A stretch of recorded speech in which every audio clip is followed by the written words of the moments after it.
Esse é o Ancapso e nós vamos falar sobre o governo Lula 3, que está cada vez mais com cara de Dilma 2, ou governo Dilma 3, como vocês preferem aí chamar, né?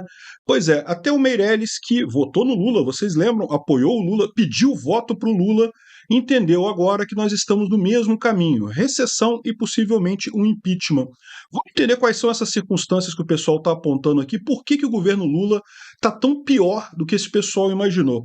Essas notícias foram sugeridas por Mário77, Henrique e várias outras pessoas. Obrigado aí ao pessoal que sugeriu as notícias. Obrigado aí a você que está assistindo o nosso vídeo. Se você gosta do nosso conteúdo, por favor, deixe o seu like e se inscreva aqui no canal, né? Pois bem, a única coisa que eu acho errado nessa história aqui é justamente a posição do Meirelles, mas o que ele está falando agora faz muito sentido. Ele está vendo o risco do Lula repetir a Dilma, levar o país a uma recessão com gasto desordenado do governo, levando à inflação e à queda da atividade econômica. Pior do que uma recessão, uma estagflação. E o único problema dessa história, sim, eu concordo com ele, o único problema é, isso era óbvio que iria acontecer. Isso era evidente que iria acontecer. E os idiotas como esse cara e tantos outros isentões aí que não quiserem, ai não, Bolsonaro fala muita coisa estranha, não gosto de Bolsonaro e coisa e tal, vou votar no Lula. Ou seja, o errado foi esse pessoal achar esse tipo de coisa, porque Bolsonaro, bem ou mal, estava fazendo um bom governo na área econômica. E era o principal, é o ponto principal que a gente tem aqui. Isso é o mais importante para a sociedade brasileira, deixar a sociedade funcionar. Hoje em dia, os estados estão cada vez menos eficientes, cada vez mais desnecessários, então tem que diminuir o tamanho do estado fortemente. Vocês sabem, eu acho que o estado não precisava nem existir, podia acabar com ele totalmente, mas no mínimo diminuir de tamanho é o caminho correto. E o pessoal falando aqui, não, Meirelles, não, que eu achava que o Lula iria fazer o que ele fez no início do governo dele, no governo Lula 1 e coisa e tal. Esquece isso. O governo Lula 1 foi um governo razoável, por quê? Primeiro, ele pegou a casa muito bem arrumada pelo Fernando Henrique Cardoso, uma herança positiva muito boa. E segundo, teve condições externas excelentes. Foi uma época de boom das commodities, em que houve muita demanda pelos produtos brasileiros no exterior e o Brasil conseguiu crescer apesar do Lula, não por causa do Lula. Então, o Lula sempre foi ineficiente, sempre foi um gastador, sempre quis desperdiçar dinheiro público com os amiguinhos dele, isso sempre foi a vida do Lula. Mas naquela época ele foi ajudado pela condição exterior e acabou fazendo um governo razoável no primeiro governo dele. Agora, nós não teremos uma condição externa razoável, ao contrário, teremos uma condição externa desafiadora. Há uma recessão se avizinhando aí no mundo todo, vai ser uma recessão complicada. O Brasil estava numa posição muito boa para enfrentar essa recessão com Bolsonaro. Por quê? Porque Bolsonaro vinha fazendo o correto, diminuindo o tamanho do Estado. Com isso, enfrentaríamos essa recessão, teríamos recessão de qualquer jeito esse ano, tá? Não tem como evitar.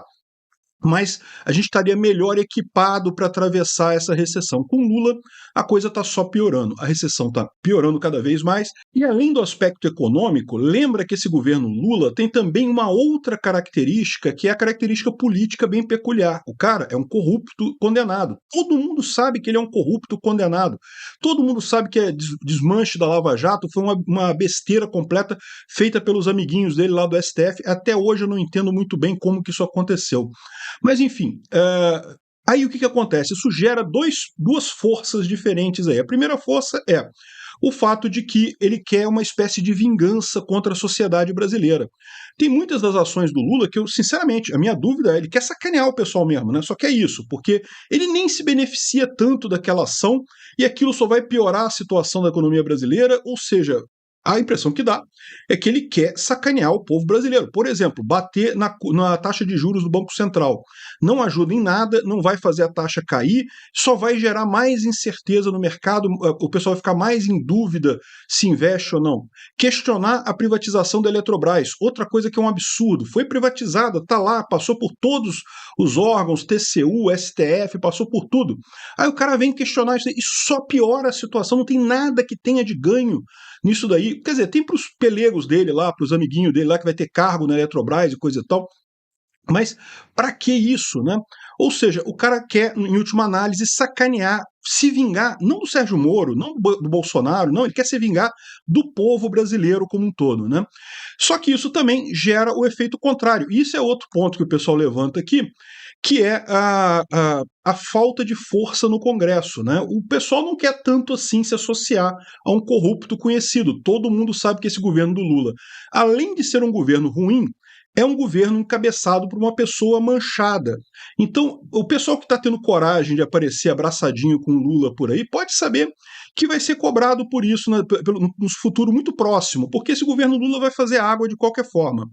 Então, ou seja, vai dar merda, vai ter recessão, vai estar ruim, muito provavelmente vai resultar em impeachment, e a galera que tá orgulhosa do lado do Lula lá, o tal do conselhão do Lula, que a gente vai falar daqui a pouco também, esse pessoal vai ter problemas de se explicar por que ficou do lado dessa figura notoriamente corrupta, né? Então, isso está resultando no que a gente viu ontem, aliás, nos dois últimos dias, né? A falta de força do Lula para aprovar o PL das fake news e o marco do saneamento. E o que impressionou ali não foi não só apenas não ter voto, como a diferença de votos, o quanto que ele não conseguiu de votos nesses dois projetos. E é aquilo que eu falo para vocês. O marco do saneamento, tudo bem, tinha muito deputado também que queria fazer a coisa certa ali, acabou de ser aprovado pelo Congresso, era um absurdo aquele decreto do Lula, né? Agora, no caso do PL das fake news, era um artigo que interessava para muitos deputados ali, né? Então me surpreendeu o fato do Lula não ter força para aprovar nem o PL das fake news, né? E o que o pessoal começa a ver aqui é que o cara nunca existiu. Para quem não sabe, o Lula, quando foi presidente, acho que no segundo mandato dele, agora eu não lembro direito, ele teve um encontro com o Obama, e o Obama disse que o Lula era o cara e não sei o que lá. E o que o pessoal está vendo agora é que o cara nunca existiu, o cara sempre foi um bosta. Agora, a merda é essa, é o que eu falo. Todo mundo sabia que esse merda era um merda. Por que ficou essa isentosfera ali do MBL, do Novo, não todo Novo, mas uma parte do Novo, o pessoal lá, os isentões lá do PSDB de São Paulo, ai não vou votar em Bolsonaro, porque Bolsonaro fala muito e não sei o que lá. E, pois é, olha a merda que vocês colocaram. Isso era mais do que previsível, isso era óbvio que iria acontecer. Obrigado por assistir o vídeo até o final. Além de curtir, compartilhar e se inscrever no canal, considere se tornar patrocinador com valores a partir de R$ 1,99. Clique no botão Seja Membro abaixo para saber as condições e vantagens de patrocinar o canal. Mais informações sobre o nosso projeto, visite nossos sites indicados na tela.